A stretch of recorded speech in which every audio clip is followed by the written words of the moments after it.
আসসালামু আলাইকুম। এই তো আমরা এখন নতুন বাসায় যাওয়ার প্রিপারেশন নিচ্ছি, জিনিসপত্র সব পিক আপে উঠে গেছে। আর পুরাতন বাসা, পুরাতন অনেক স্মৃতি থেকে যাবে, তাই ভাবলাম একটু ছোট্ট একটা ভিডিও করি। আর এখানে আমার ছাদে অনেক গাছপালা ছিল, বানরের আনাগোনা সব কিছু মিলে বাসাটা খুব মিস করব। দেখা গেছে কি, যখন ও ফার্স্টে সিলেটে আসে, ও কাউকে চিনে না, ওভাবে জানাশোনা নেই, বাসা খোঁজা, চাকরি সব কিছু মিলে একটু হসপসের মধ্যে ছিল। তাই বাসার মানে হাতের সামনে, চোখের সামনে যেটা বাসা পাওয়া হয়েছে সেই বাসায় আমরা উঠে গেছি। তো এটা রান্নাঘর ছিল, রান্নাঘরে আমার অনেক ভিডিও ছিল, দেখতেই পারতেছেন বাসাটা মোটামুটি অনেক অন্ধকার, দিনের আলো কি ওটা আসতোই না, ওভাবে সূর্যের আলোটা পড়তোই না। তো ছাদে গেলে একটু ভাল লাগতো। তো আর বাসাটা অন্ধকার, প্লাস ওর অফিস থেকে অনেক দূর হয়ে যায়, সেজন্য আর কি বাসাটা ছেড়ে দিয়ে আমরা এখন নতুন গন্তব্যের দিকে যাচ্ছি। তো আশেপাশে অনেক বন্যার পানি ছিল, মানে বন্যাটা অতটাও কমে নাই, তো ভাবলাম ছোট্ট একটা ভিডিও করি। আর নতুন বাসার কথা কি বলবো, ওটা তো আমি নিজের চোখে এখনও দেখি নাই। আর ও ভিডিও করে নিয়ে আসছিল, ততটুকুই দেখা। এখন আমি নিজের চোখে যাব, দেখবো আমার কাছে কেমন লাগে। তো সেজন্যই ভাবলাম, খুব এক্সাইটেড ছিলাম আর ভিডিও করতেছিলাম, খুব ভালো লাগতেছিল।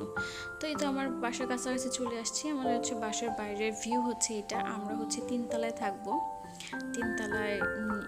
বাসার বাইরের ভিউটা ভালো লাগছে, খারাপ না, সব কিছু মিলিয়ে। বাসার ভিতরেটাও আলহামদুলিল্লাহ অনেক সুন্দর ছিল। তো চলেন আস্তে আস্তে আমরা বাসার দিকে যাই। এই তো আমি বাসার দিকে উঠতেছি। তিনতলায় হচ্ছে একটাই ইউনিট, তো একটা ইউনিটেই হচ্ছে পুরোটাই তো আমারই হবে। আমার কাছে খুব ভালো লাগতেছে, অনেকদিন পরে মনের মতো একটা বাসা পাইছি। দুই দিক থেকে এক্সিট গেট আছে, আর এটা হচ্ছে ডাইনিং রুম থাকবে, ডাইনিং রুমের সাথে ছাদের কানেকশন আছে আর কি। আর এটা হচ্ছে রান্নাঘর, রান্নাঘরটা মোটামুটি ভালোই, তবে উপর দিকটা একটু টাইলস হলে ভালো লাগতো। আচ্ছা যাই হোক, সবটা তো আর সমানভাবে পাওয়া যায় না, তারপরেও আলহামদুলিল্লাহ, আগের বাসার তুলনায় আলহামদুলিল্লাহ আলহামদুলিল্লাহ বলবো।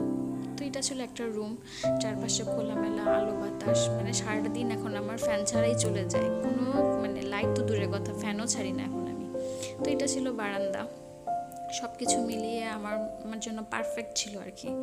তো এই রুমটাও আমার পছন্দ হয়েছে। আর ভাবছি এই রুমটা আমি গেস্ট রুম বানাবো। আর এটা হচ্ছে ডাইনিং স্পেস, এটা ওয়াশরুমের রাস্তা, এটা আরেকটা এক্সিটের রাস্তা। তো এটা হচ্ছে আমার বেডরুম হবে। তো বেডরুমের সাথেও একটা হচ্ছে মানে বারান্দা আছে। তো সব কিছু মিলিয়ে আমার ভালোই লাগছে, বারান্দাগুলো অনেক সুন্দর, মানে একদম স্মার্ট সাইজ বলতে গেলে। তো তোমার জিনিসপত্র চলে আসছে, দেখাই আস্তে আস্তে সব কিছু উঠাচ্ছে। আর আমারও গোছগাছ শুরু হয়ে যাবে। আমার হাজব্যান্ড ডাকতে ডাকতে পাগল করে ফেলছে, ছাদে আসো। তো ছাদে গেলাম, বলতেছে দেখো যে বাচ্চারা মাছ ধরতেছে। তো মাছের ধরার একটা ভিডিও করে নিলাম। তো আশেপাশে একদম খোলামেলা। এই ছিল আমার বাসা। তো এই পর্যন্ত ছিল আমার ভিডিও। বাই বাই, ভালো থাকবেন সবাই, আল্লাহ হাফিজ।